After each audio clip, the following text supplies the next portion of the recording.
सम्मुख बैठे हुए सभी साध संगत,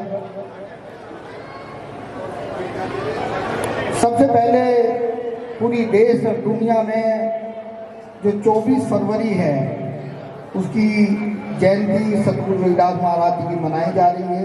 तो आप लोगों को बहुत बहुत सारी बधाई और शुभकामनाएं। 24 फरवरी को जैसे कि पूरे देश में हर आश्रम में, हर घर में, हर मंदिर में, वर्ल्ड की हर कंट्री में, हर प्रदेश में गुरु रविदास महाराज जी की जयंती मनाई जाती है हर्षोल्लास के साथ। तो आप लोगों से भी निवेदन है कि अपने अपने घरों में आप लोग प्रसाद वितरित करें, गुरु महाराज जी की आरती की जाए, नाम तेरो आरती, मदन मुरारे, अच्छे कपड़े पहने जाएं। दुनिया को पता चलना चाहिए कि दुनिया के सबसे बड़े जो हमारे परम पिता परमेश्वर सतगुरु रविदास महाराज जी हैं, उनकी जयंती है, उनका जन्म उत्सव है। ये आपके मोहल्ले में, आपकी गली में पता चलना चाहिए।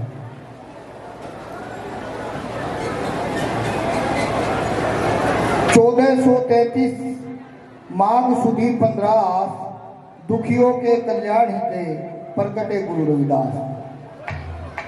इस दुनिया में जब मानव के साथ बहुत ज़्यादा भेदभाव होने लगा, कर्मकांड होने लगा, ब्राह्मणवाद होने लगा, छुआछूत होने लगी, इंसान को इंसान ना समझकर जानवर से भी बदतर उसकी जिंदगी को जो है बना दिया गया, तो उस समय सतगुरु रविदास महाराज जी पूरी दुनिया के मानव के कल्याण के लिए हमारे बीच में आए। और उस परंपरा को आपको पता है कि अमृतवाणी ग्रंथ के रूप में रविदासिया धर्म ने अपनाया हुआ है।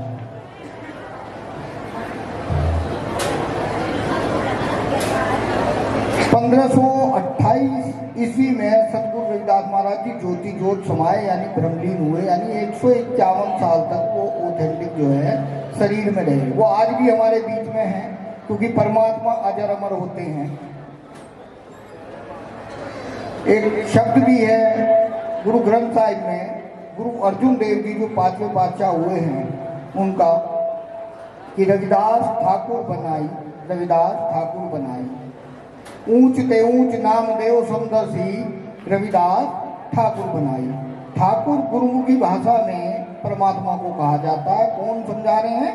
अपने शब्द में गुरु अर्जुन देव जी। जो गुरु ग्रंथ, जो पवित्र जो ग्रंथ है, उसमें ये शब्द दर्ज है। मैं तो लंबे लंबे शब्दों पे नहीं जाऊंगा, छोटे छोटे भावों पर जाने की कोशिश करूंगा, क्योंकि सभी का ध्यान रखना है समय का।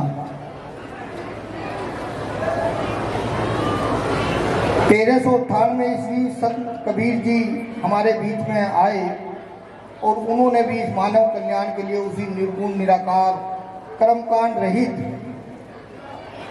ज्ञान को आगे लेके चले। 1469 ईस्वी संत गुरु नानक देव जी, जिन्होंने जो 92 ईयर छोटे थे सतगुरु रविदास महाराज जी से उम्र में, उसी ज्ञान को सच्चा सौदा के द्वारा सतगुरु रविदास महाराज जी से लिया। शब्द, वाणी, 35 अक्षरी गुरुमुखी भाषा, उस ज्ञान को लेकर पूरी दुनिया में आज सिख समाज जो है किस तरीके से, कितनी मजबूती के साथ में आगे बढ़ रहा है, ये बताने की जरूरत नहीं है। हमारी प्रॉब्लम ये है कि हमने सतगुरु रविदास महाराज जी के जो शब्द और वाणियाँ हैं, जो सतगुरु रविदास महाराज जी के जो ओरिजिनल जो शब्द और वाणियाँ हैं, उन पर हम लोग जो है उनको पढ़ते नहीं हैं, या हमें पढ़ना नहीं आता, या हमें सिखाया नहीं गया है। जब तक हम उन शब्दों और वाणियों पे नहीं आएंगे, उनके भाव पे नहीं आएंगे और उनको धारण नहीं करेंगे, तब तक हमारे सत्संग का कोई भाव, कोई मतलब निकलने वाला नहीं है। तो हमें, मेरा निवेदन है कि आप लोग सब ओरिजिनल ज्ञान पर आए, और ओरिजिनल ज्ञान पर आने के लिए आपको संतों महापुरुषों की शरण में आना होगा, सत्संगत की शरण में आना होगा। मैं एक शब्द आप लोगों के बीच में ला रहा हूँ, उसके भाव को ला रहा हूँ कि सत्संगत उसमें समझाई गई है कि सत्संगत का क्या महत्व है, सत्संग का क्या महत्व है, और परमात्मा जो है वो कैसे हम लोगों को जो है इस नीच कर्म से ऊंच कर्म की तरफ को लेके चले जाते हैं, हमें मान सम्मान इज्जत मिलने लगती है। कि माधो माधो सत्संगत शरण तुम्हारी, कि माधो माधो सत्संगत शरण तुम्हारी, हम ओ गण तुम उपकारी। कि हे परमात्मा, माधो यानी परमात्मा, मैं आपकी सेवा चाहता हूँ, मैं आपका सिमरन चाहता हूँ, मैं आपका भजन चाहता हूँ, मैं आपकी कृपा चाहता हूँ। हम ओगण तुम उपकारी। हम तो अवगुणों से भरे हुए हैं, काम क्रोध लोभ मोह अहंकार।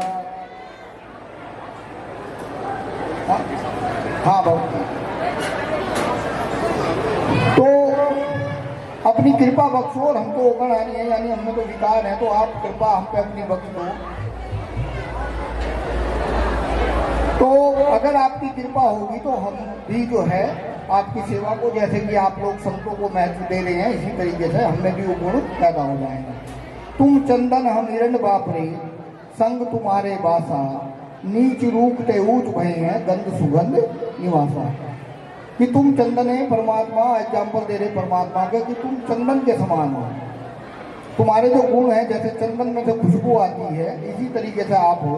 और जिस तरीके से चंदन के बराबर में एरंड का पेड़ हो जाता है, एक उस पेड़ के पैदा होने से उसमें भी चंदन की खुशबू आ जाती है, वो भी जो है खुशबू देने लगता है, वो भी चंदन के समान बिकने लगता है। उसकी कीमत भी हमारा आप लोग जो है चंदन के रूप में लेते हैं। तो इसी तरीके से अगर हम भी तुम्हारी संगत में जाएंगे, तुम्हारी कृपा में जाएंगे, तो हमें भी वो खुशबू आने लगेगी। और नीच रूप ते ऊंच भय हैं, गंध सुगंध निवासा।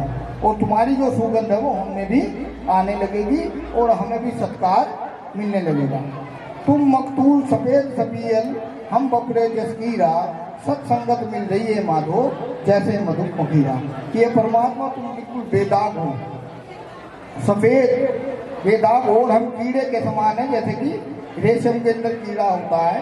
पर हम तब तक ही रहते हैं जब तक कि हम तब तक ही जीवित रहते हैं, वो जो रेशम का कीड़ा है, जब तक कि वो रेशम।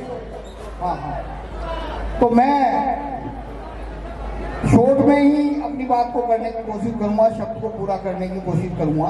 कहने का भाव ये है कि अगर हमें सत्संगत मिल जाए तो हम लोग भी वो खुशबू परमात्मा की, वो सत्संग की, वो संतों महापुरुषों की हमें भी आने लगेगी और हमारे भी जो है हमें भी सत्कार मिलने लगेगा। मैं इसी के साथ में आज क्योंकि बच्चों की शादी भी है, तो उन बच्चियों को बहुत सारा आशीर्वाद देते हुए, और आप सभी उनको आशीर्वाद दीजिए, अपना पूरा सहयोग दीजिए। ये आश्रम बहुत ही अच्छा काम कर रहे हैं संत सतीश दास महाराज जी, तो उनका बहुत बहुत धन्यवाद। इसी के साथ में मैं आप सभी के चरणों में अपनी हाजिरी लगाते हुए 11 फरवरी को विश्व रविदासिया धर्म बेगमपुरा मार्ग संस्था जो है वो एक प्रभात फेरी निकाल दी है कंकड़खेड़ा में। आप सभी वहाँ सादर आमंत्रित हैं। तो आप 11 फरवरी सुबह 5:30 बजे, आप जो लोग बाहर के हैं वो 10 बजे भी आ सकते हैं, ठीक है। आप सबकी रहने ठहरने की व्यवस्था है। तो इसी के साथ मैं जयकारों के साथ में अपनी वाणी को विराम देता हूँ। जो बोले सो निर्भय, जो बोले सो निर्भय। चलिए, जय गुरुदेव, धन गुरुदेव, शुक्रिया। तो गुरु प्रेमियों, हमारे बीच में जो कांग्रेस से चलकर एसएसपी राजीव जी